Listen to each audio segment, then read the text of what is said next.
Welcome, folks, to God versus God. This is season 2, episode 6. Welcome, Andrew. Good to see you. Hey. Good to see you.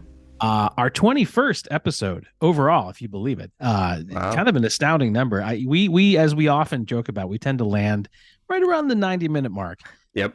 For an episode, which, of course, designed to be the perfect length for listening to on your commute, as long as you work 3 states away from where you work. So I was thinking about that, and I did a little bit of time math, if you will, just to get a sense of what that amount of audio means. So by the end of this episode, if my math is correct, if we stick to our 90-minute average, we're going to be around the 1,890-minute mark. So about 31 and a half hours of content that is, of course, top quality, rigorously researched, scientifically sound. So to me, that's quite a body of work. It certainly seems like it.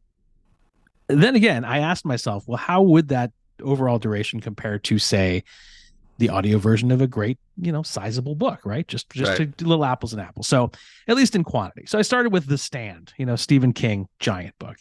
Audiobook for The Stand clocks in at 47 hours, 52 minutes. And we are at a mere 31 and a half. So he's blowing right by us in terms of quantity. Yeah. So up in the ante a little bit. What about The Rise and Fall of the Third Reich, right? Another big classic book. It's got the rise and the fall in there. It's a lot of ground to cover. 57 hours and 11 minutes. Yeah. So really putting us to shame. So I swung for the fences. I said, what about the complete King James version of the Bible in audiobook form? 86 hours and 19 minutes. Now, that's especially impressive, quality and quantity, because as we know, that is the best-selling book of all time. Right. I didn't know this. It is the best-selling book of the year every year. So it is continually just breaking records. I did not know that. Which is kind of astounding, seeing is that virtually nobody reads it front to back. I did freshman year of college shortly before you and I met. It drags a little in parts. Yeah. It's, you got some shocking plot twists, some characters go away, then come back, a really wild ending. But 86 hours and 19, that's a commitment. So by comparison, if God versus God is weighing in at a mere 31 and a half hours, that corpus of content may be rather slim. So the way I think about it, with this podcast, you're kind of getting the best of all worlds, right? You're getting the apocalyptic horror of Stephen King in the content. You're getting all the grotesquerie of the Nazis. You're getting all the sort of page-turning, divine hijinks of the good book. all in a single package that in total weighs 1/6 the length of all of those audiobooks combined. So I don't know. To me, that seems like a bargain. Yeah. We're today so far. That's right. So we are giving you all that time back, that sort of 50 plus hours, just giving it all back to go live your life. So that is our service to you, dear listener. And we're glad to do it. So there's your time math to get us warmed up. Anything you'd care to add to those calculations, or shall we dive straight in? No, I know. It does make you wonder when the transcripts of this in future generations. That's right. Will be studied and placed in motels throughout the country. I certainly, for their sake, and that's the goal. And for the sake of getting a good night's sleep, I hope that's not true. Well, then let us dive straight in. Season 2, episode 6. So Horus versus Ptah. And I hope I'm getting that right. I had to look that up. Yeah. Initially thought the P might be silent. But then I realized, you've got, because you see words like pneumonia, Ptolemy, my new favorite, psychopomp. They have these nice silent P's at the beginning. But those are, of course, all Greek words. And Ptah is Egyptian, where apparently the P is pronounced. It is pronounced, yes. So we will be going Ptah. You will regale us with your tales of Ptah. Tales of Ptah, yeah. The second segment of this program. But we'll start with Horus. So let's dive in on that. And of course, as always, may the best god win. For sure. Horus, the tutelary deity of ancient Egypt, meaning a original source of protection. Now, of course, along with protection, the god of kingship, the pharaoh of pharaohs, if you like, of healing, the sun and the sky. He is known as the sky god. And so why don't we just have you take a look at an image of Horus and see what you make of him. All right. And can you see it? All right. Yes, I'm seeing him now. And we have a falcon-headed fella. Falcon head. That's right. And he's got kind of a fetching crown on. I believe that's the double crown. Double It's crown. half red, half white. That's correct. He's got that side pose, got the ankh, he's got the scepter, assuming that he is ruling, wearing the man skirt. Yes. Look like he's posed for action. Very good. Very good. I think you got all the good ones. The falcon head, hard to miss. That's a striking, that's striking feature. Yes. But you also mentioned the double crown. That's correct. So that is known as the Pishent. So speaking of lack of silent P, there we have another hard P that is most certainly not silent. And yes, that double crown is two parts, one for each half of the country. So we've talked before about Upper Egypt, Lower Egypt, there's sort of the red part and the white part. That crown combines the white Hedjet crown of Upper Egypt with the red Deshret crown of Lower Egypt. Not only that, the different colors, but each one also has an animal that symbolizes a weapon. Okay. So the red one has a cobra ready to strike. The white half has a vulture that's ready, I guess, to eat. Whatever the snake kills, right? Yeah, that's right. To eat the roadkill. And this crown was worn by a number of pharaohs. So we see it on Horus here, but of course he was the sort of one of the original pharaohs and lent his tradition to many of the rest. So it represents that as pharaoh with the two-headed crown, the two-part crown, you rule over all of Egypt, not just the part you like, or the part that you're from. Now I couldn't help but imagine what the equivalent of that would be in contemporary America, where you've got sort of your color and your weapon of choice. So I would guess. What do you think? The red side would be red, but it would have like an AR-15 rifle, maybe like a Fox News logo. The blue side, what would the weapon be there? Like judgment, shame, white privilege? Hard to say. Right. But you mentioned all the accessories. In addition to that falcon head and the crown, you've got the ankh, the gold skirt, the tail, all the trappings of Egyptian deity on the go, out and about, looking good, doing it. One thing you did not identify, Andrew, is the fact that Horus has two different types of eyes. Now, he's got the right eye, which resembles the sun or the morning star and represents power, quintessence. The left eye represents the moon or the evening star, which represents healing. Now, you can be forgiven for missing that because this is ancient Egypt. You can only see one of his eyes because he's always shown in profile. So still a good reminder that for all of their advances and cultural richness, ancient Egypt didn't take kindly to that sort of pesky three-dimensional thing in art. No. So it was presumably perspective would be invented eventually, but they just hadn't gotten to it yet. So in your mind, picture the two different eyes. We'll get to that in a little bit. So I mentioned protection. There's this early version of Horus who was associated with being the protector and the kingships, where all pharaohs are a manifestation of him. There was even a time when Horus was equated with our old pal and season 1 finalist Apollo from the Greco-Roman tradition. But don't get too excited because Plutarch would point out those associations with this older form of Horus, which is known as Horus the Elder. So sort of an ancient form, not really the same guy that we're talking about on this program. Uncle Horus. Well, not even that. Just different guys, same name. So like most of what we know about Horus, is this newer version, which technically makes our Horus the Younger, although technically not a descendant. He's in the same occupation, has the same name, just a totally different version. So the closest analogy I could think of is like Elvis Presley and Elvis Costello, right? They're not related, but they do share a name. So we've heard a bit about Horus in the season so far. He's made a couple of appearances in 2 of the episodes. First, of course, we encountered him in episode 2. On Osiris. He was memorably posthumously conceived by King Osiris and Queen Isis.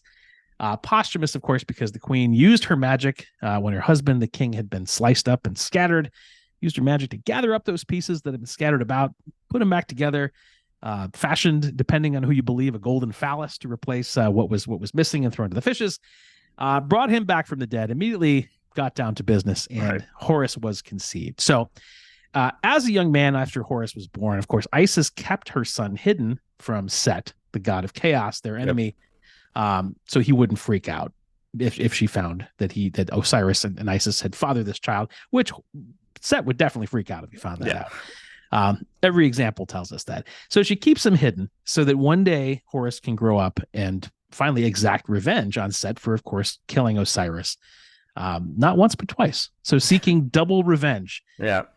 So the first entire part of his life, Horus is just in hiding. He's hiding in the swamps of the Nile. You see images of him as a young boy with a finger to his lips, as if to say, "Shh, I'm hiding. Don't blow my cover. Be very quiet. I'm hiding from a madman." And eventually he does achieve that purpose, which of course we meet up a little later with Horus once he's grown a little bit in episode 3, which is on the aforementioned Set, the god of chaos. And yes. Of course, you and listeners will recall the centerpiece tale of that episode, the contendings of Horus and Set, in which the precocious youngster does this sort of decades-long battle royale with his murderous uncle to determine who should be the rightful king of Egypt. And I don't have to remind you, it's a long sordid tale. You've got shape-shifting into hippos, breath-holding contests, eye gouging, testicle theft, boat races, all sorts of different events to this bizarre 80-year Olympics. Yes. In between, of course, Set also manages to seduce his nephew Horus and somehow impregnate him. It's one of the darker chapters of the podcast, which is really saying something. Yeah. But in the end, of course, in what I consider to be something of an anticlimax, the tribunal, after 80 years of this competition, essentially just lets Osiris choose his own successor after all that. And the king says, let's see, between my heroic young son and my brother who killed me twice, yeah, I'm going to go with my son on this one. So he unsurprisingly votes for his son Horus to become king, and he does. He reigns from there. So that's where we left the story, right? Back in episode 3. But there is a little more to the story, which we didn't mention. Okay. So Horus did not emerge from the process unscathed. Of course, there was a lot of violence that happened, but physically and emotionally, I would think. Yeah. And in the ongoing skirmish, I alluded to this quickly in that account, but Set actually gouged out one of Horus's eyes. And being Set, not only sort of took the eye, but then cut it into 6 pieces, because they're chopping up the body parts. Classic Set. It's definitely his signature move. Go to. Yes. And depending who you believe, most people think Thoth, the god of wisdom, whom you covered in episode 3, who is kind of the bailiff and the referee of their ongoing kerfuffle, he was able to restore the eye of Horus. Yeah. And it becomes this long-lasting symbol called the Watjat. There's no silent P in that, just a bunch of letters. And that symbol, the Eye of Horus, kind of similar to the Eye of Ra, which we've talked about before, it sort of becomes known all throughout Egypt for well-being, for healing, protection. Some even think it has magical powers. So they use it on funerary amulets. They will put the eye symbol on a ship to protect it at sea. They'll even etch it onto a bracelet of the dead before you are mummified. So according to this legend, the 6 pieces of the eye of Horus also represent the 6 senses. Now, I know what you're thinking, Andrew. Oh. Aren't there only 5 senses? Well, not in ancient Egypt, they're not. So there is a 6th sense, and it's not like a movie with Bruce Willis and his brilliant little guest star, his toupee. No, for the Egyptians, thought was the 6th sense. So all the ones we know about plus thinking. So the Eye of Horus had a much more, also this more celestial meaning than just the symbol. As Horus was the sky god, he contained the sun and the moon. Of course, he's the falcon, so he shows up in the sky, but the sun and the moon are part of him. And as I mentioned a moment ago, one of his eyes represented each of those, the sun with one, the moon with the other, because he had one good eye, and then the one that was gouged out, cut up, replaced. One of the eyes is brighter than the other. And that is why the sun is brighter than the moon. Ah, wow, that is science. Once again, another purely scientific rationale for astronomy, only to be found on this podcast. So another thing we did not mention in the previous episode was that after all the contendings of Horus and Set, as the new king, when Horus finally took the throne, became pharaoh, he did not end up killing his defeated uncle in order to avenge his father's death, which I would assume that he would. And once you've gone through all that, you'd put him on. Didn't even send him like a torture chamber. Didn't even send him to the underworld. He, in fact, divides up the realm and gives some to Set as a consolation prize. Now, Horus takes essentially all the good stuff. He takes the fertile lands around the Nile, of course, the core of Egyptian civilization. He gives Set the deserts, the foreign lands kind of on the outskirts. So yeah, the victor gets all the good stuff. But in this divvying process, Horus is able to restore order to Egypt after 80 years of conflict. Because remember, they're going at this for 80 straight years. Right. The nation is divided. I would make some kind of quip about what would happen after an American election if the loser got to, sort of keep the least attractive parts of the country as a consolation prize. I couldn't quick him up from that, so I will leave that as is. But as king, Horus then takes on the nature of his father. He finally has his old job after all that work and becomes a version of Osiris. So this aspect of Horus is known as Golden Horus Osiris, which sort of makes him like the George W. Bush of his day. Just, namesake takes the old gig. Yeah. Of course, the triumph of Horus over Set was renowned throughout the land for a long time. It led to the creation of this festival of victory. So this annual festival where they would perform this sacred drama to depict the victory of Horus over Set. Now, the cool thing here, when they would do this reenactment, the role of Horus in the play would be played by the king of Egypt himself. The pharaoh would actually would step on stage and play the role. Which is especially, I mean, it's impressive because, you'll recall this is a very colorful story. You've got eye gouging, technical testicle stuff, seduction. So not an easy role to play, certainly not a glamorous role to play for the king. Yeah. But he would do it as a sort of reminder that I am the descendant of this pharaoh, the original pharaoh, as a pharaoh myself. The role of Set would be played by an actual hippopotamus. So they would just cart one out, and what's that? Seems dangerous. Well, you'd think so, but the stakes were high because at the end of the performance, the king would essentially commemorate the victory by actually spearing the hippo. So the king himself, as portraying Horus, would have to kill the hippo, and by doing so, would sort of would essentially confirm his legitimacy as king. Okay. So if he's able to kill the hippo, he can stay king. If he's not legitimate anymore. So I thought this was a very cool idea. And like the idea, the kings were willing to do this. I got very excited about the tradition once I learned about it. Over time, it turns out this got watered down a bit. I think they started strong. When they realized the stakes were that high, maybe the pharaohs dialed back a little bit. So over time, the king, would start to delegate the performance to a priest to let him handle it. The hippo was then replaced by a model, which I'm guessing means a model hippo, not like an actual like a supermodel or a fashion model, which would be interesting in its own way. So not as cool as the original version, but that festival of victory, nonetheless, a very popular and lasting annual tradition. So interesting. Wrapping it up, Horus, that's about all we know about him. Was beloved, was worshipped for quite a while all throughout the country as a result of the kind of healing of the country he was able to do through those efforts. For a guy who was born to a dead man as purely an instrument of revenge. I mean, it took him 80 years. It cost him an eye and a nut. He had to become a hippo, had to be defiled by his uncle, cheated at a boat race, but finally, got the job done, regained the throne. And to his credit, had the class to divvy up part of the kingdom of Egypt to Set, to bring resolution, to bring the sense of unity to all of Egypt. And so from there to this day, perhaps, he's still out there in the sky god looking after us, keeping his broken yet watchful eye out for us even now. And even in these troubled times, should he make it through this competition, this round of competition on God versus God, is perhaps willing and ready to stand up for us and protect us again.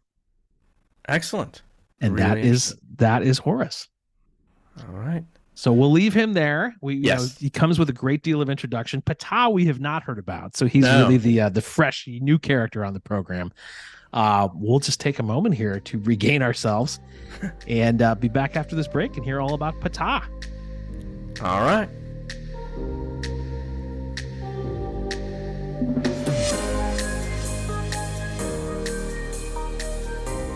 All right, and we are back. And yes, that is true. I do have Ptah with a hard P. Ptah, okay. Ptah.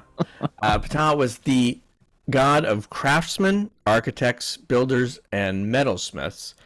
Now, he is also a demiurge. And a demiurge, via Platonic philosophy, is the maker or creator of the world.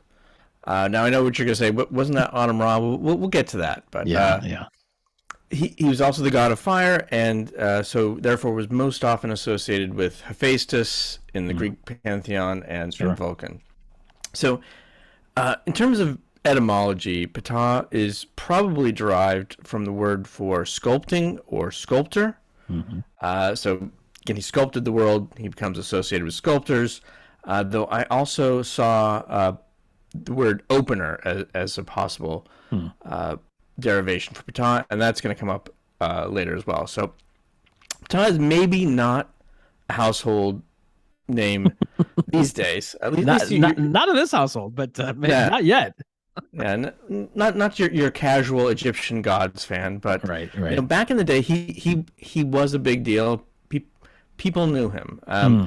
and that was no nowhere more true than in his hometown of Memphis, Hmm. which is where he's from. So all season long, as I said, we've been talking about Ra or Autumn Ra as the creator of the universe, but in Memphis, they had other ideas, and Ptah was regarded as the creator of the world and all the gods. So before we get too far into that, I'm going to have us take a look at Ptah, Yes. share that, and Matt will give us his description.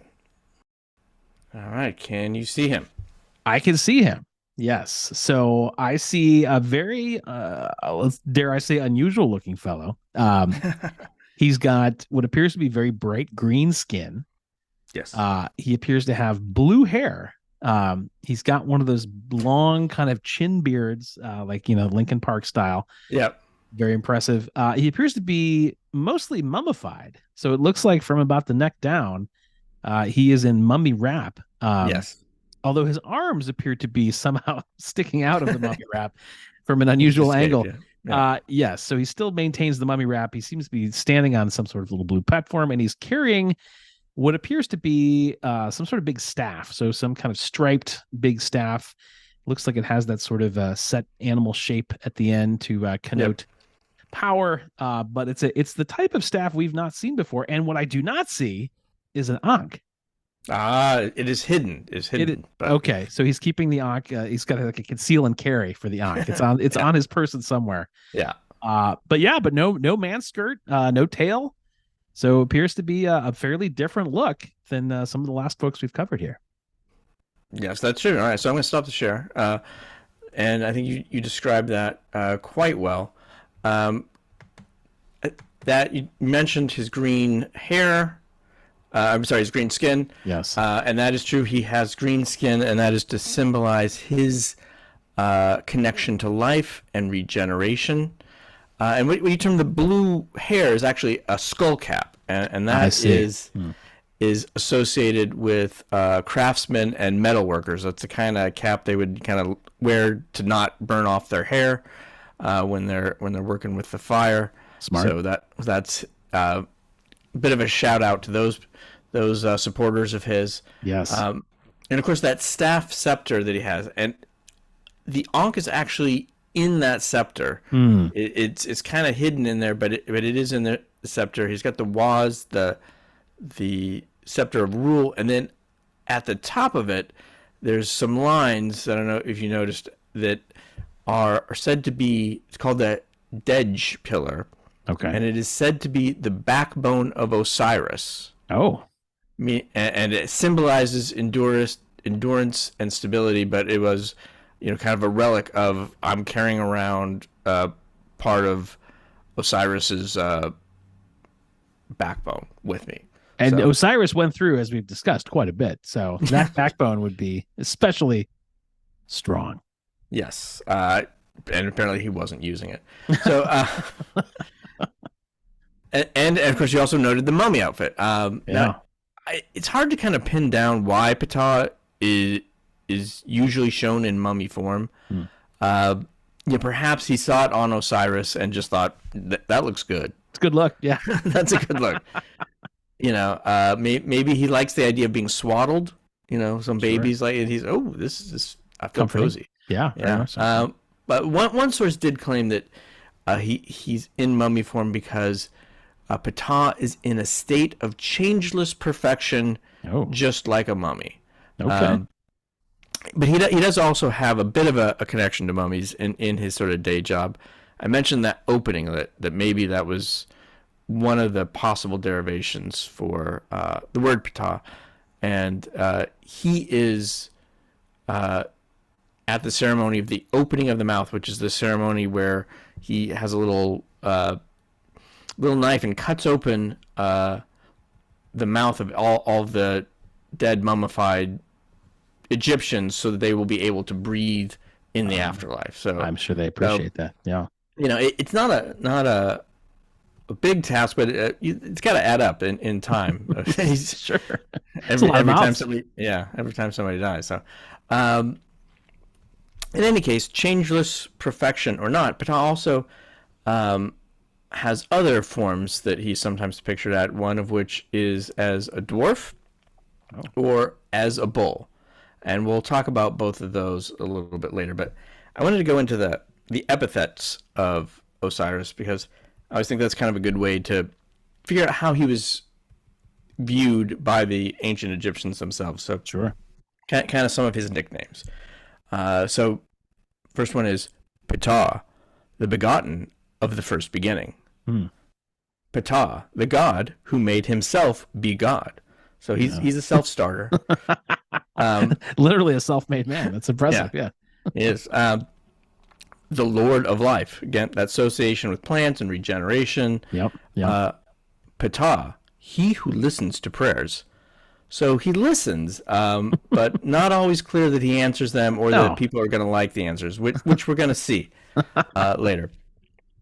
So I like this one particularly. This is Ptah, master of ceremonies. Oh yeah, kind of your MC for the night. Yeah. Yeah. So that, and in the New Kingdom that was shortened to MC Ptah. So that's nice, pithy. Yeah. Ptah, who is south of the wall.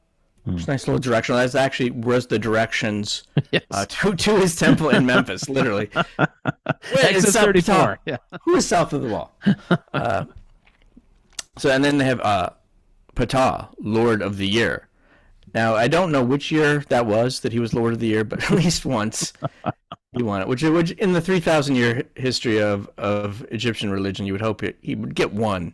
Yeah, in there. Just out of pure numbers, you'd hope that'd be the case. Yeah. All right. Ptah, Lord of Destiny, who creates fortune. And then Ptah the Dwarf. Which, again, straightforward. Yeah. Yeah, guys, he's got that dwarf form. So, in terms of origin, Ptah has no parents. He's always regarded as self-created. But there were, as we've already come across, different takes on what his role in creation was. So, the closer you are to Memphis, the more it is that he was the one who did all of creation. But there's some different forms to that. So the full Memphis version, where Ptah is self-created and then through his mere thoughts creates the other gods and then the rest of creation. And there's no role for Autumn Ra or Amun. It's all Ptah. So, and the Memphis philosophy is best expressed by what's known as the Shabaka stone, which is an 8th century BCE text engraved in stone, originally displayed in Ptah's temple. And it purports to be, like in the intro, it says this is a copy of an even older text. But we're going to put it in stone now because it's fallen apart. So in part it states, Ptah, who made all and created the gods, and he is Mount Benben, who gave birth to the gods, and from whom everything came forth, foods, provisions, divine offerings, all good things. Thus it is recognized and understood that he is the mightiest of the gods. And so, they had to write that down. You gotta document that appropriately. Yeah. Of course, this wasn't in his temple, but the priests in his temple certainly felt that. Yes. And they had it. It was right up there in stone, so you're hard to argue with. Nope, that's right there. Yep. So there's one slight variation of this, where this full Memphis version, where Ptah makes the gods, he creates the heavens and the earth, but he does outsource the creation of humans and animals to a god named Kemunu, who is a pottery god. So he uses clay to make the animals, but this is just a slight variation. However, once you get outside of Memphis, Ptah was sometimes held to be synonymous with the Nun, which, if you recall, was that primordial water into which Ra is born. So they just sort of demote Ptah to saying, like, okay, you're the water that gave birth to Ra, but then Ra did everything else. Once you get outside of Memphis, his role is downgraded significantly. Yes, significantly. Right. And he just got the ball rolling. So there's a summary via the of the Egyptian historian Manetho, who was working out of Alexandria. And the summary says that Manetho wrote, "The first god in Egypt is Ptah, who is also renowned among Egyptians for the discovery of fire. His son, Ra, was succeeded by Shu, and then followed by Geb, and then so on and so forth." And it says, "These were the first to hold sway in Egypt through 13,900 years. The year I take, however, to be a lunar one, consisting of 30 days, which we now call a month." Which I thought was just kind of interesting that was, they said, oh yeah, they used to have years were just a month, and so that would have put it about like 460 years that the gods, all that stuff happened. Yeah. Before the first pharaohs came around. So then kind of there's one last version, which is kind of a why can't we all get along sort of version, where Ra, Atum, Ptah, Amun are all sort of co-creators. They all share the same byline, and they say, yeah, they work together. They got it done. Let's not worry about it too much, okay? More of a collab, as they would call it. It was a collabo, yes. The world is a collabo, right? So, then in mythology, Ptah kind of plays that minor role through that whole myth cycle with the rebellion against Ra, the Osiris myths, Horus. He may have served on that deadlocked jury for Horus and Set, but he didn't have a lot to do. However, once we get out of the myth cycle, he starts showing up again and starts taking some actions, which I think are kind of interesting. So when we get to the formation of pharaonic Egypt proper, Ptah takes a role in that he inspires the legendary pharaoh who unites Upper and Lower Egypt and sets the capital and founds Memphis. He writes that he was inspired by Ptah to do this and to unite the country and locate his city of Memphis here by this temple of Ptah.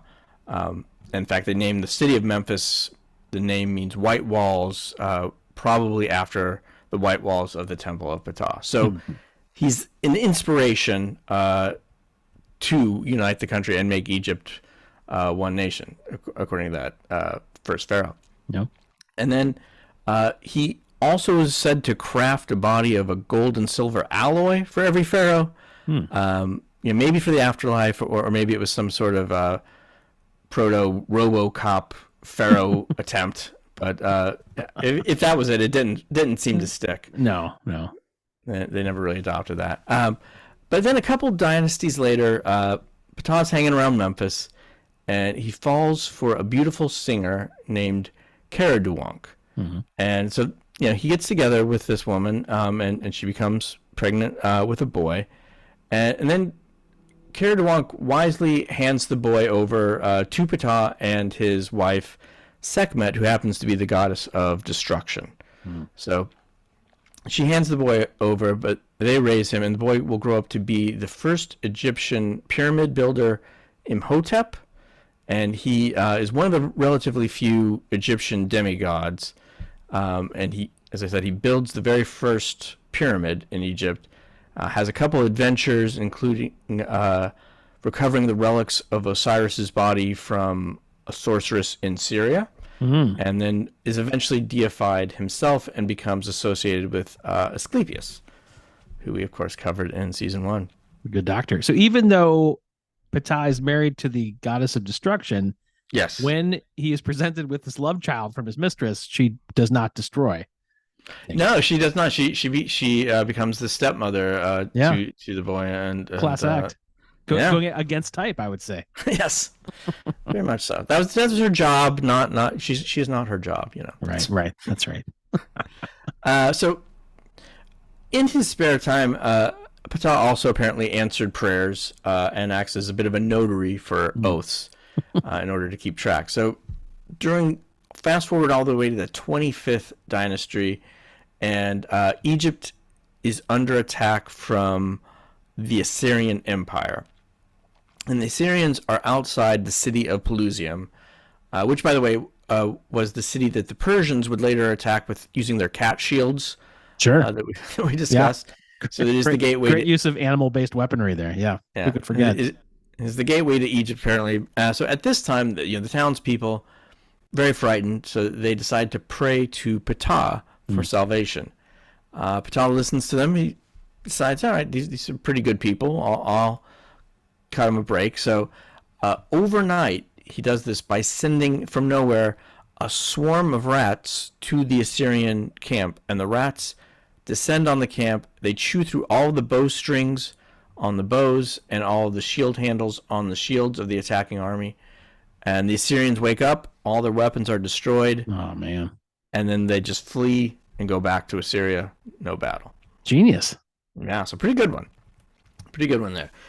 But then there's this funeral relief that we find around about the same time, is that at a temple of Ptah outside a workers' village known as the Place of Truth in ancient Egypt. Mm-hmm. And so one worker recorded, however, that he wasn't truthful, and Ptah made him pay the price. And so this is on his tomb that he wrote this. So it says, I am a man who swore falsely to Ptah, the Lord of Truth, and he caused me to see darkness in the daytime.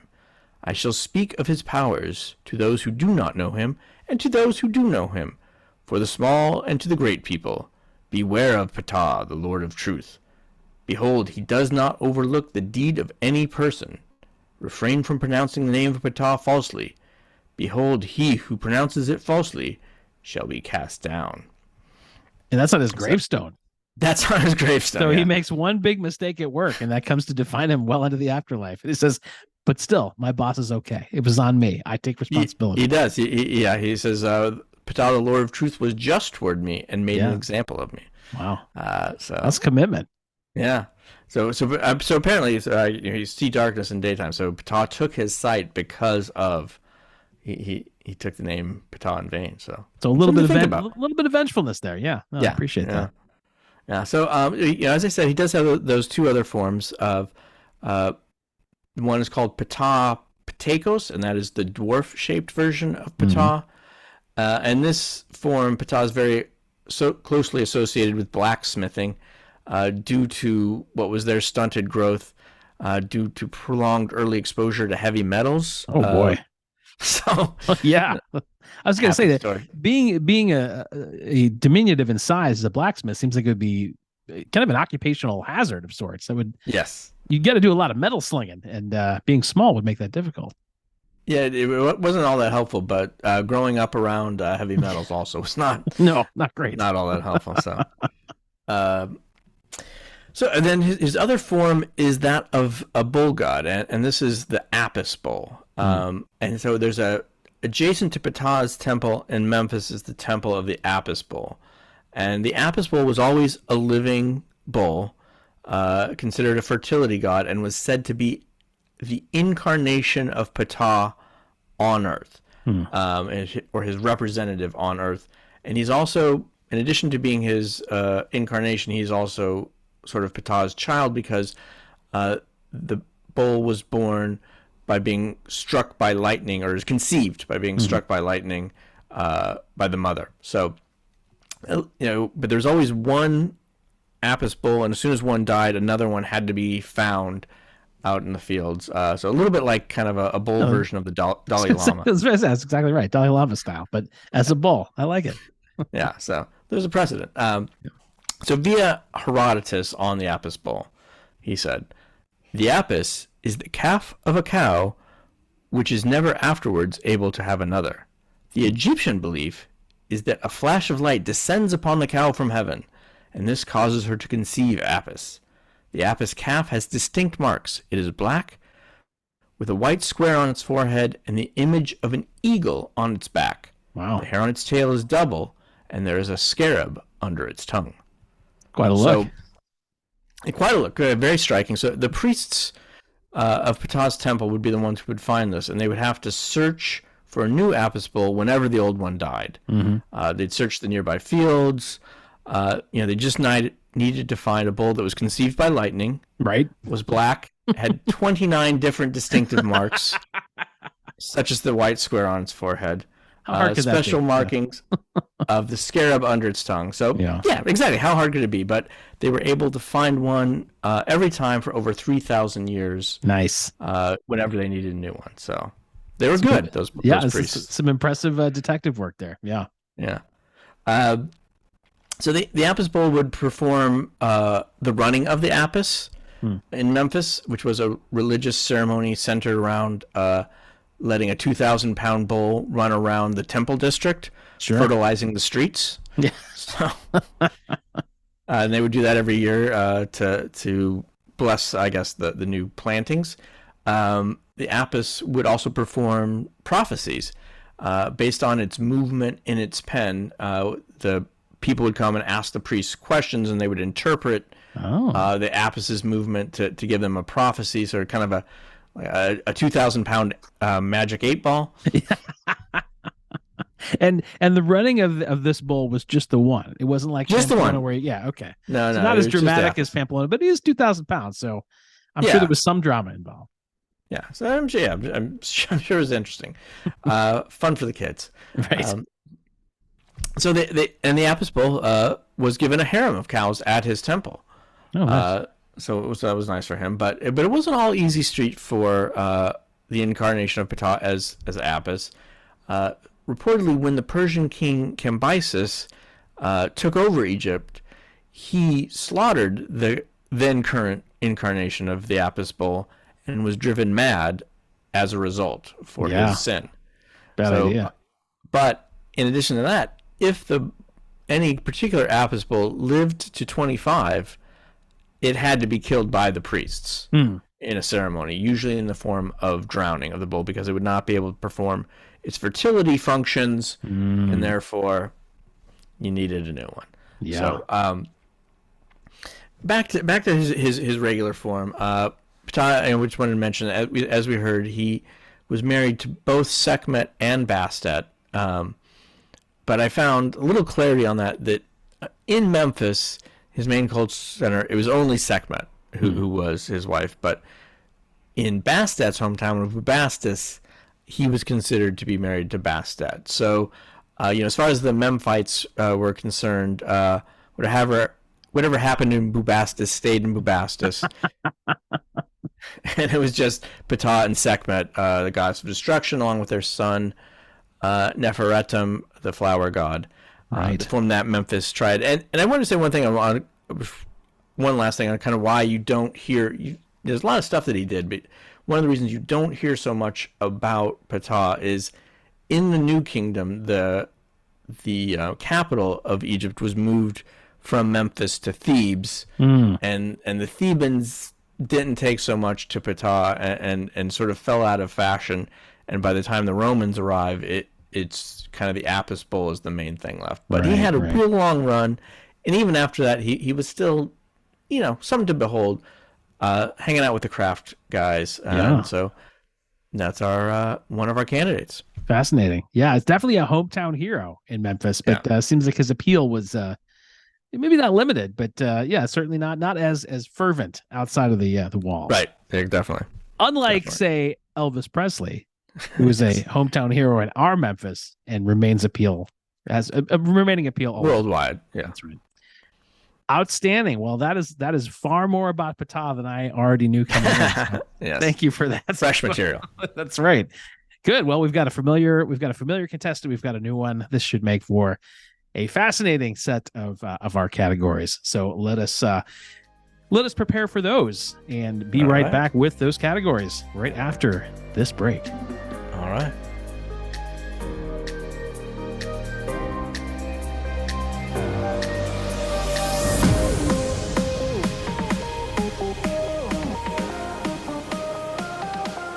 All right, and we are back for the category rounds, where we have 5 categories that will determine which of these gods goes on for a chance to win that golden ale.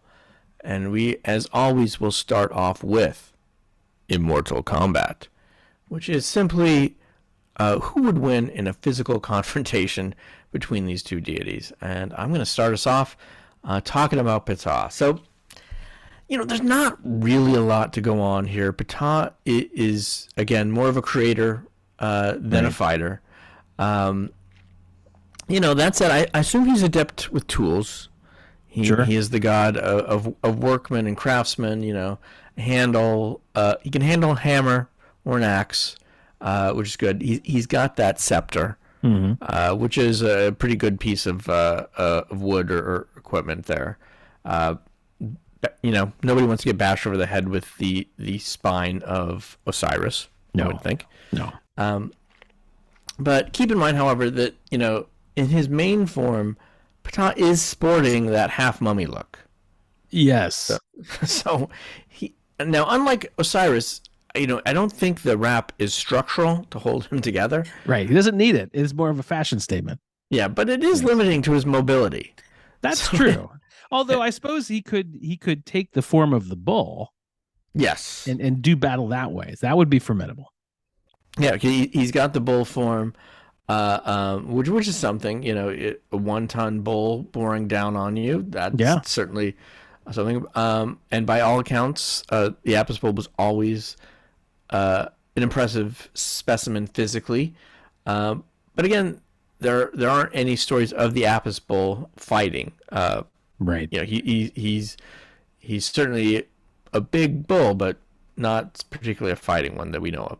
Right. And then he also has the dwarf form. Not a huge advantage there, but he has it. So he's got it in case there's in the arsenal. Yeah, that's right. Okay.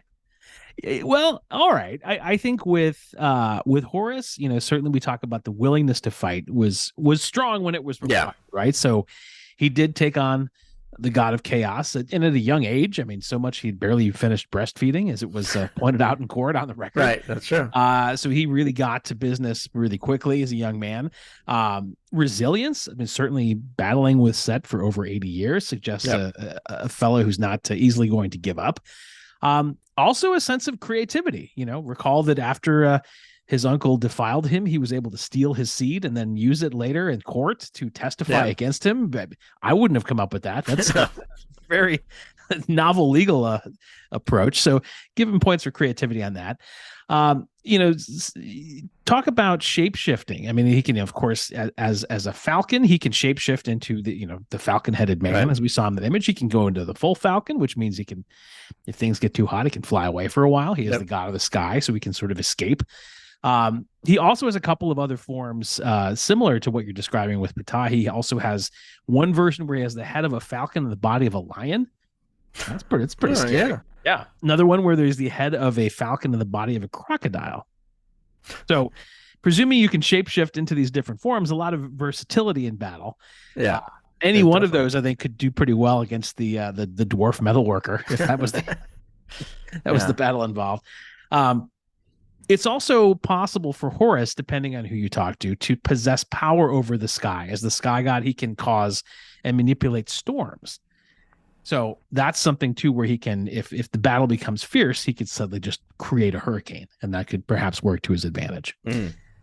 I'm also drawn to the idea that since so if taking the form of that bull is the best for Ptah in battle, this is where the sort of resilience really might come into play, because it sounds like that bull, dare I say, not unlike one of Leonardo DiCaprio's girlfriends, after about age 25 is really of no use anymore and has to be eliminated. So as a guy who can battle for 80 years straight, if anything, I think Horus could just wait him out. And after those first 25 years, if he was in bull form, he'd be in good shape. So all those being said, I think I might give Horus the nod on this one. All due respect to Ptah, but I feel like he's got a lot of arsenal here, a lot of weapons, a lot of tools, and I think he gets my vote. Certainly, Horus is more closely associated with combat. I did forget to mention or bring back up the rats. The rat army that Ptah has is, that's something. But I think even then he was doing it really. He did it in such a way to avoid battle. Right. He did it not. He did not wait for the heat of battle. He went overnight, had them attack the equipment to just fend off the army that way, which is clever. But again, shows to not a huge inclination towards combat and violence. So I think while that's commendable, it's going to hurt him in this round. I think that's right. And so I'm going to go with Horus as well. Okay, very good. And that brings us to our second category, which is curriculum deity. Yes. And that is, which god would you rather be? Which god would you rather worship? Who has that charisma, that it factor? So rather be. Now, you mentioned epithets before. Horus did have a couple. He was known as the distant one, and one who is above over. So I already feel like I'm kind of having a kinship with him because I am also fairly distant. I'm pretty much over whatever somebody tries to talk to me about. So I feel like we already have a certain connection there. In terms of taking on that life and that character, I'm not sure I would want to have a falcon head. That feels like it would be somehow inconvenient, but the ability to fly would be kind of nice. So I would score some points for that. Probably most importantly, I would definitely not want to spend 80 years of my life going through everything that Horus did. Uncle seduction parts especially, but also losing a testicle, losing an eye. I mean, those all feel like unpleasant experiences. Yeah. He did finish up as the king, and by all accounts, served his people well. But it did take a long road to get there. So I'm not sure. Of these two, I'm not sure that this is a life I would want for myself. Right. In terms of worshiping, great longevity for Horus from the very beginning, through the end of this period. So from the sort of late prehistoric Egypt, through the Ptolemaic kingdom, through Roman Egypt. So quite a run, pretty much beginning to end of the periods we talk about. And of course, as the great unifier, he's got cults throughout the land. He's got both Upper and Lower Egypt. A lot of those temples are supposed to be very nice. They have little lakes and very pleasant surroundings. Many of the best parts of those temples were restricted for just the priests. So they sort of kept the good parts themselves. But anywhere you go in Egypt, there was likely a place where, as the protector god, where Horus would be really well respected and worshipped. And as we know from past examples, when it comes to worship, convenience is also always nice. Having cults everywhere helps. And I have to say, in terms of pure theater, that victory festival every year of being able to watch your king fight a hippo to determine if they keep the old version of that, and I am there for that. So worship, I think, scores some extra points for me. So dare I say, between being and worshiping, for Horus, for me, a bit of a mixed bag. Okay. All right. Interesting. All right. So, regular Ptah, we don't hear a whole lot about his life in general. He's married to Sekhmet and perhaps Bastet as well. But maybe because not a lot of detail survives on his exploits, he comes off as maybe a little bit passive. Well, he's very laid back. He doesn't seem to take a shift on the solar bark, which everybody else seems to have to do. Yes, they do. But he may be busy doing his opening of the mouth procedure, so he just doesn't have time for that. A lot of mouths, yeah. A lot. People just keep dying. So I can't do the solar bark. Can't make it. And he also apparently is keeping track of every oath that's taken in his name and writing those down. So, and he's not that he doesn't have some things to do, but even in creation, at most he just has to name something and it brings it into existence. Sure. Or in the non-Memphis version, he just created Ra, and told him to go out and create stuff. So he has kind of a sort of create Ra and chill. Yeah, that's right. Yeah. Very, very delegate friendly. Yeah. Yeah. So, which for being has its upsides as well. Sure. For worship, there were a couple of interesting attributes. Because Memphis was the administrative capital of Egypt for much of the country's history, Ptah was also associated with kingship as well. So, and that's where that whole master of ceremonies thing comes from. Since many sort of official celebrations, such as the coronation or royal weddings, fell under sort of the auspices of Ptah, and his priests at the time would have been the ones who took care of those ceremonies. So kind of official functions. Sure. His priests also would have included the royal architects who would fan out across the country whenever there was an infrastructure week to support and guide the projects, which is interesting, you know. And as I said, Ptah was known as a god for listening to prayers, and that was emphasized in that stone sculpture, and also in his main temple in Memphis. There was a big giant sculpture of ears. So, ears. Yeah, ears. Yeah, because he's listening. He's always listening. I see. All right. Yeah. They're reminding you that Ptah is listening. Okay. So if you wanted that feeling, he'd be a good guy to worship. And then, of course, there is the bull version, where to be a worshiper, I guess you'd go the running of the bull. The bull. Which, and witness that, or maybe go get some sort of fortune read by watching a bull wander around its pen. Sure. So I think that on the being side, I maybe give a slight edge to Ptah because of all the violence and such in the contendings. It's definitely a more chill lifestyle for Ptah. Yeah. But on the worship side, I probably give the nod to Horus. So I think this is a bit of a split for me. But I think overall, I'm gonna go with Horus on this one. We will split on this one because I'm going to go Ptah on both sides. I think the humiliation of so much of that period of Horus's life is hard to overcome, and I will take the chill version over that. Metalworking, having a nice craft, being able to be among the people, having a cool hat. I mean, like there's that feels much more my style. The worship is closer because that festival is certainly really, really interesting. But then again, the running of the bull is pretty cool too. So I feel like that's almost a dead heat, and I just get a sense that based on what I hear about the Horus festival sort of getting watered down with models and then priests, it just didn't have that same oomph that it started with. So whereas the running of a bull, you can't fake that. You're getting unless the bull is age 24 and kind of on the way out. So I think 24 and a half, yeah. But that's right, by retirement age. I will go Ptah on that one. All right, so we split that one. All right, yes. So we have Horus wins the first one, and we split the second one, and that will bring us to Good God. And this is simply straightforward. Which god has the better character? And I'll go first on that one. I think Ptah does relatively well here. He creates the universe, or at least gets the ball rolling. So I think that's a point in his favor. Sure. He's pro creation, pro people.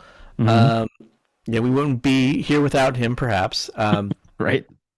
He performed that minor surgery on all the dead to give them a shot at the afterlife. So he's given back to the community throughout that whole time. That's right.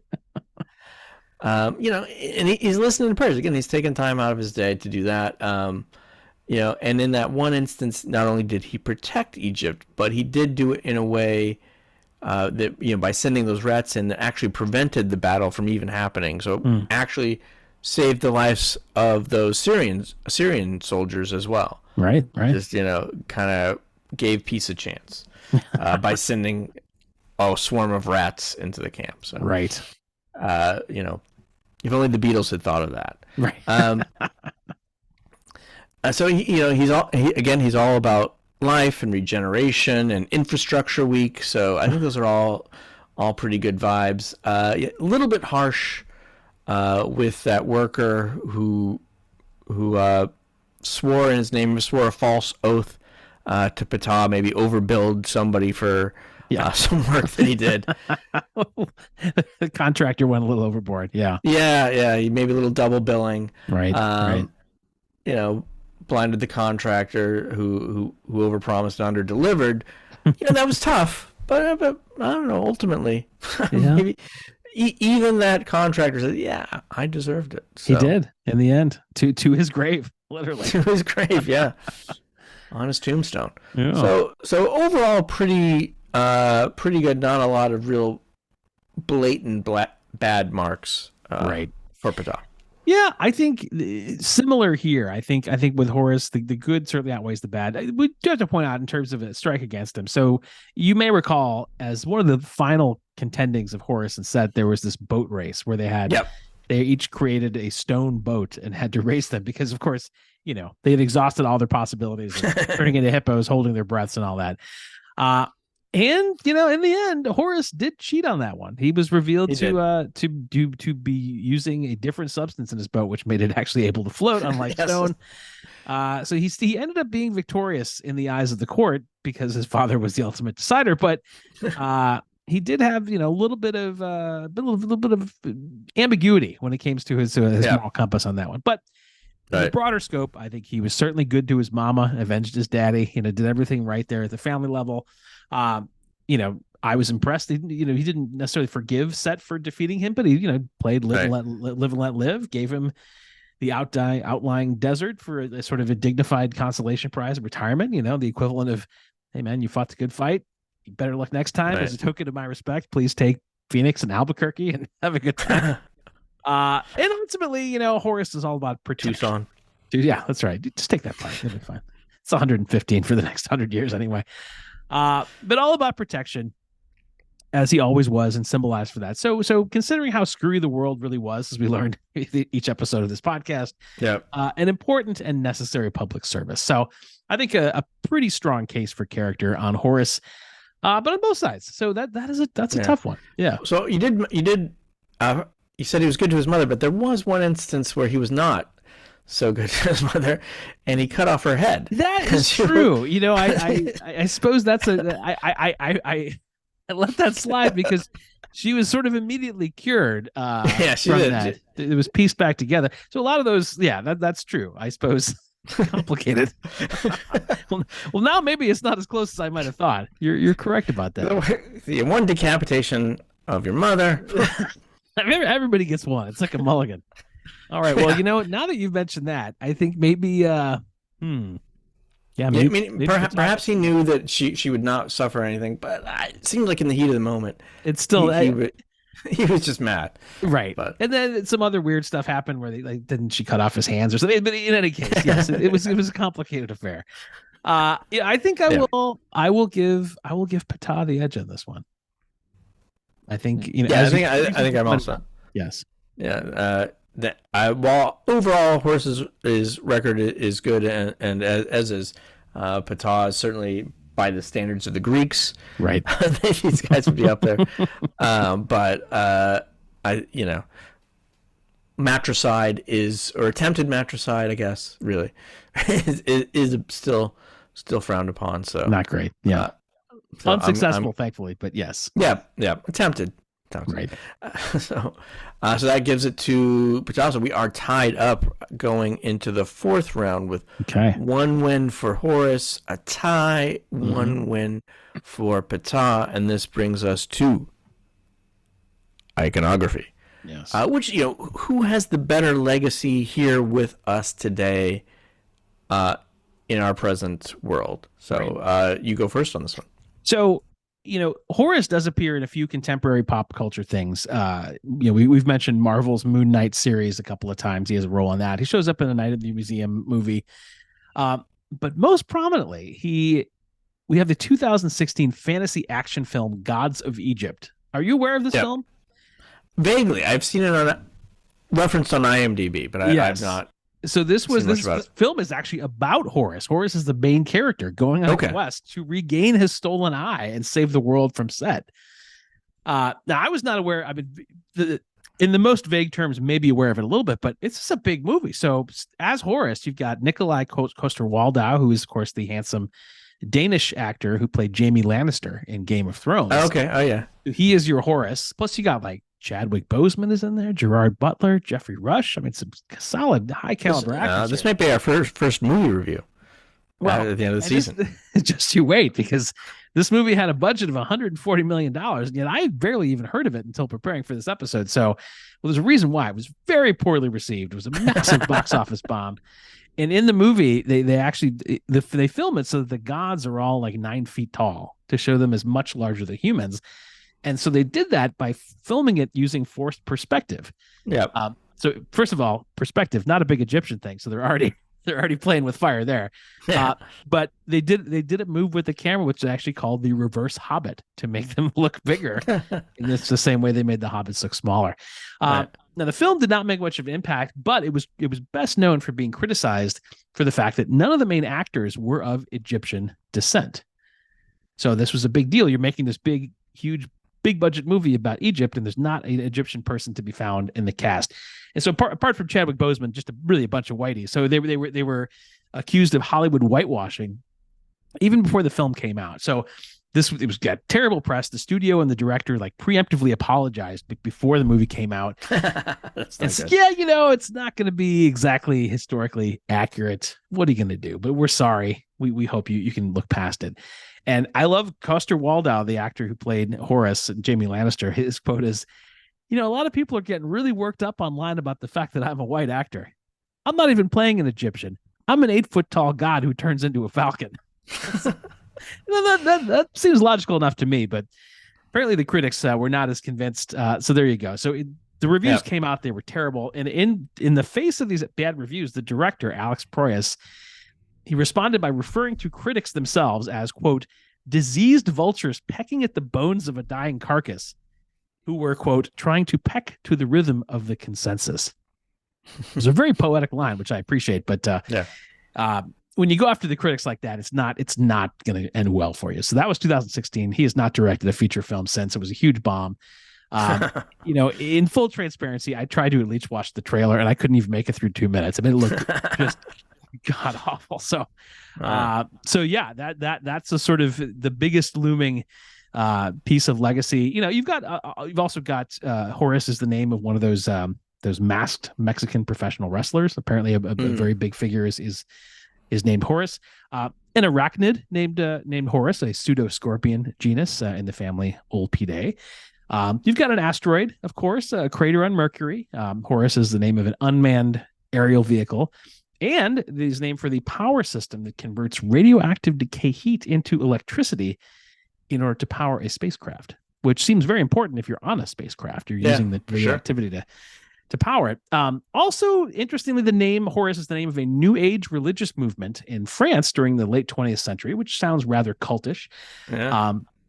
The founders of this religious organization, this kind of New Agey cult, were ultimately convicted of 2 crimes: forgery and unauthorized practice of medicine. Right. That's a kind of a daily double. You don't hear about that often, but apparently that was enough. And over the course of 20 or 30 years, Horus, the religious movement, went away. So an interesting sort of spread of cultural influences, not too deep, but certainly a lot of variety within them. Interesting. All right. So on Ptah, again, he I think was a little bit disadvantaged because his real heyday was earlier, and then by the time Egypt became more enmeshed within the larger Mediterranean world, right, he was a little bit on the second string, but he still has some things. So I was able to turn up. So there is Ptah acid, which stands for phosphotunistic acid, and it has actually nothing to do with Ptah. So there's in Woodbury, New Jersey, there is the Ptah Initiative. Okay. And that stands for Professional Trainers Advancing Human Initiative. Again, has nothing to do with the god Ptah. At least not. I mean, maybe they chose the name because they found it was an Egyptian god, but they have an acronym that goes into it. So there is the Studio Ptah Jewelry Studio in New York City. Mm-hmm. There is the 1970 jazz album, which is the 4th album by Alice Coltrane, who was the wife of John Coltrane, called Ptah the El Duad. And it is termed by critics, very much unlike the Gods of Egypt, to be a transcendent masterpiece. Wow. I was not aware that Mrs. Coltrane was a musician. Yeah, so she apparently was, and had some critically acclaimed albums. So, I'll check that out. And then I looked at the names. There's less than 5 babies born in the U.S. per year with the name Ptah. So it is not So tracked by the... a very low BPM rate. Yes, very, very low BPM Yes. rate. Yes. Prior to this episode coming out, of course. Right. That's right. And I could not locate any Ptah holster. Oh man. There were 2 Ptah mystery books that set in ancient Egypt that are currently in print, but I could not find any romance or young adult fiction bummer. centered on Ptah. However, there are a couple things that are interesting ones that maybe pull it around for him a little bit. So, you're familiar with the Academy Awards, right? I am. So they first met in 1929 for their first banquet award ceremony, and this is in the midst of kind of King Tut mania. Sure. In the U.S. So the statuettes given out that night and every year since then are an Art Deco version of the statue of Ptah that was found in Tutankhamun's tomb. Oh, I didn't know that. And supposedly these statues were also given out by the pharaohs to their best craftsmen as sort of a symbol of being the best at their craft. Fascinating. Okay. So every year that's given out. So and finally, an alternative name for Memphis, the city, as the center of the Ptah cult was Hit-Ka-Ptah, which stood for House of the Soul of Ptah. And so in Greek, this became the name for all people from the Nile Delta region, and of course that was changed into Aegyptos, and later in Latin gave us the name for the people and country of Egypt and Egyptians. Oh. Which means that House of the Soul of Ptah. So now we walk like the people from the House of the Soul of Ptah. Yes. And that's what I got. Very good. Wow. Well, I'm fairly confident that there must not be any young adult or erotic fiction about Ptah, because if anybody could find it, you're the guy. Yeah. Well, interesting. I some of those last couple, the Oscar thing, the sort of nomenclature of Egypt, those are pretty big after effects of the legacy. Yeah. A little bit indirect. Right. I think the fact that in our present day, as bad as it was, that there was a feature film featuring one of our 2 contestants, which I'm quite certain did not win any Oscars. So no statues of Ptah in the for anybody, no. of the producers there. I think I will give Horus the edge on this one because of that work of grand cinema. Ill received though it was, I think that is the slightly bigger legacy. That may the lack of quality of the movie may tarnish that legacy going forward. At least he remains in the conversation. And that eye of Horus has some staying power, I think. Yes, that is a symbol of Egypt even today. Right. And I think kind of those 2 last ones are kind of cool factoids, but they're things that almost nobody who wins an Oscar has any idea that is a statue of Ptah, and it is a little bit of just a timing issue that they started that ceremony right after the discovery of that tomb, and there was sort of a real heightened interest in everything from it, as you can well imagine. So I'm going to join you in voting for Horus on this one. Yes. And so that's going to bring us to 2-1-1 and into our matinee idol, which, if Ptah wins, will throw us once again into a tie. And if Horus wins or could pull out the tie, he'll get the clean win. So matinee idol is again, who would make the best movie or limited series? Important category for determining who we're going to bring back. And so I'm going to go first on this one. And when I was thinking about it, it took me a little while to find what was the most interesting thing, what's the most cinematic thing about Ptah, and I think I was sort of interested in that Apis bull side of Ptah. Right. And I thought of maybe something of a buddy road comedy. So, I would start off in about 495 CE, Common Era.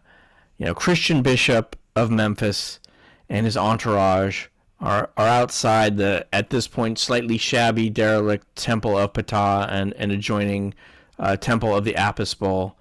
And the bishop is waving an order in his hand to hand over the temple to the archdiocese. Inside, you have this slightly shabby last high priest of Ptah with his assistant looking to kind of grab anything left of value that's not nailed down on their way out. And that includes the one cow that is remaining, but not the elderly, past its expiration date, current Apis bull. So the priest says a spell in this version to move the spirit of the god Ptah into the Apis, and then the assistant drowns the bull while the priest slips out the side door with the cow and the valuables. So, but that of course is not the end of either Apis or Ptah, because he will just be reincarnated. That's right. So at that moment, a storm passes overhead, and the field outside of Memphis, a field is struck by lightning, creating the next generation of the Apis bull. But now, when it is born, because he has performed that spell to move the spirit of Ptah into it, the bull will have both its own spirit and Ptah living in it at the same time. So we're going to get to hear their voices throughout their next 1,500-year journey as the Apis bull, now housing Ptah and the bull, voiced by Jermaine Clement and Taiki Waiko. Jermaine Clement being the Apis bull, right? Taiki being a Ptah. Never really explained why they happen to be from New Zealand. But both of them, yes, just are. That's maybe the best actual derivation of how an ancient Egyptian would have spoken English. We don't know. Who knows? Yeah, possible. Right. So in that version, Apis dies in dramatic fashion at the end. So then we get, through the years, we have an episode where they're brought to Spain with the Muslim conquest, and we have some medieval cow action. We have 800 years later, Apis bull is brought to Mexico. We got some bullfighting going on there, with Ptah not being too comfortable with it. Eventually, an incarnation of the Apis bull is driven up to West Texas. So we got some cattle driving and some, Old West stuff going on. Sure. And eventually, finally goes up to Chicago. Oh. And specifically 137 DeKoven Street in the 1860s. I don't know if that rings a bell to you, Matthew. Would that be Upton Sinclair's The Jungle, or am I mixing that up? No, this is where the Great Fire of Chicago starts. Of course. The Mrs. O'Leary's cow. Yes. Yes, there was a bull in this version. That's the twist. Yeah. So in this 1860s, Chicago's not up to Ptah or Apis' standards. The industrial pollution, industrial slaughterhouse. He's his cow lady friends aren't up to his standards. The architecture's a little slipshod, so it's a low point for him. Yeah. But then a new cow is brought into the barn, and who could it be? Yes, it is Sekhmet trapped in cow form. So, we got some cow eyes made between the two of them. Maybe a suggested off-screen marital reunion. With his bovine goddess of destruction. Yeah. And that allows them both to regain their human form and god shapes after, 1,376 years. And so they think maybe Chicago can be more, but it's time to clean the town up and start the fire, burn the city down. Okay. And then, of course, you get the Great Fire, and after the destruction, Ptah, in his human form, comes back and is a leading force for rebuilding the city and the great standard of architectural movement that becomes Chicago. That's and right. lives there forever. Meanwhile, the Apis is freed, and eventually his form settles on Benny the Bull for Thank you. the Chicago Bulls mascot. Wow. So unlike Billy Joel, they did start the fire. They very much did so. Yes. Fascinating. That is some cinematic sweep there. I think that you may have to go limited series on that. For sure. Yeah, you can't fit that into 2 hours. Each one of those is an episode. Yes, and that's impressive. Some magical realism, some historical value, and you've got the voice casting of a couple of New Zealand's favorites. Hopefully Brett McKenzie can at least get a cameo somewhere, so you can round out the rest of. Very good. That's a tough act to follow. All right, well, I will do what I can. See what you can do. All right. So for Horus, Andrew, do you remember smell-o-vision? Yeah, vaguely. Yeah. So this was, of course, an experimental movement in the mid-20th century. There were certain movies that were screened in theaters where they would actually pump odors into the theater to match the content of the film so that the viewers could smell the action. A bit of a gimmick, but at the time they were trying to expand the scope of the cinema. Premiered in 1960 with a film called Scent of Mystery, great title, natural fit, in which the smell-o-vision process, they would inject, in this case, 30 different aromas throughout the film into the seats of the theater. And not just, purely for kicks, like these smells would actually communicate critical details of the movie. You needed that information to follow it. So I do feel as a brand guy, I feel the need to mention that smell-o-vision was just one brand name that was attempting to do this at the time. There were a couple of other entrants. General Electric had something called Smell-o-rama, which was there. And there was another company called Aromarama, which tried to get into the action. But smell-o-vision, probably the most successful. But I bring this up because you'll recall from earlier that Horus's eye, the eye of Horus, was stolen by Set in the midst of those contendings, and that eye was cut into 6 pieces, each representing one of the 5 senses. The Egyptian sense of thinking. So for this reason, it occurs to me the story of Horus should not be told, in fact, cannot properly be told merely through an audiovisual medium like a movie or a limited series. It I think, requires a multidimensional, even multi-sensory experience to match that story. So in this multi-dimensional, multi-sensory experience, you, the viewer, you take on the character of Horus and you experience his battle for the throne with all of your senses. So yes, of course, you're going to see the action from your perspective in 8K, in 3D, until his eye is gouged out, in which case you lose the sense of depth. You lose some peripheral vision. You can hear it all. So you can hear all the insults being bandied about by Set. You can hear him when he accuses you of having bad breath because you've recently been breastfeeding in the courtroom. And like smell-o-vision, you can catch a whiff of things as the story progresses. You get a whiff of the hippo dung. You get a whiff of the spilt seed. And in choice moments, you can actually, there's the sense of touch is factored in. So you can feel the air pumped into your hippo-like lungs as you hold your breath underwater because you're experiencing this viscerally. Perhaps you can even taste the cursed lettuce of Seth's garden, although you'll recall with that particular salad dressing, this would decidedly not be vegan friendly. And yes, you, of course, will also experience the Egyptian sixth sense because you were thinking about everything. And just to be sure you're getting that sixth sense, you receive live commentary from Bruce Willis throughout the performance, which could get a little confusing for everyone involved, frankly. So yes, this multi-dimensional, multi-sensory experience would require a serious effort, serious rig to pull off for the viewer. You'd need some kind of virtual reality headset. You'd need surround sound, a variety of props for food and aromas. You'd need some kind of lung-filling apparatus. And of course, you would need to bring Bruce Willis out of retirement to deliver the live commentary. For that alone, the budget would be extraordinary, even topping Gods of Egypt at $140 million. Scaling your viewership would certainly be a challenge because there's only so many people you could bring this experience to. Probably ultimately a bigger box office bomb than Gods of Egypt.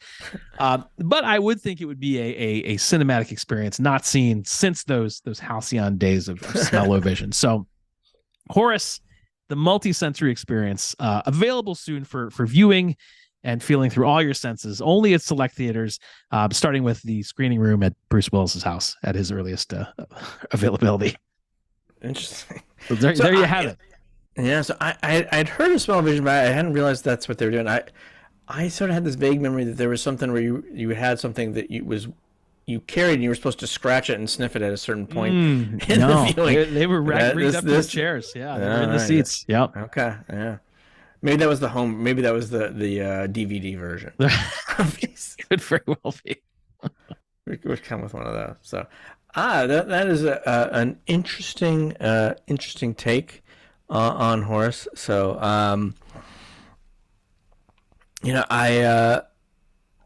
I think I'm gonna go with Ptah on this one. Yeah. I'm gonna go with that buddy comedy sweep throughout history, ended up in the great city of Chicago. It's hard for me to deny that, particularly with the hometown setting at the end. So and given the extreme experimental staging of the second one, I think I will join you. So so I think Ptah gets my vote as well. Which was that? Does that take us to that takes us to a tie? Yeah, a Ptah. Yes, it does take us to a Ptah. So I will take us a moment to get the fates aligned in order to figure out just who is going to be the winner. Wow, I can't believe we have 2 tiebreakers, 2 episodes in a row. Just shows that you can never predict where the fates are going to lead you.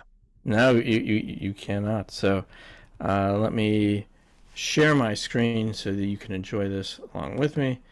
And we have the Fate Invoker is prepared. Fates are invoked, and Horus is your winner. Yeah, never go against Horus in a trial contest. That's right. Whether it is a tribunal, an 80-year battle, or a battle won in the cells of an Excel spreadsheet, Horus will come out on top. Horus will come on top. So, all right. There is our winner. Very good. Well, we will wrap it up there with Horus being our victor, winning the Golden Ale this week. We are approaching the end of our second season. We will have some details in our next episode about the end game there, but we're getting close, and we've got quite a pantheon together to battle it out for that finale, to see who comes up on top and joins our season 1 winner in that pantheon and get the Golden Ale. That's right. So more on that in our next episode. But for then, as always, Andrew, a pleasure. Yes. Our thanks, of course, to Andy Snow for the music. You know where to find us. Please leave a review, like, subscribe, tell your friends.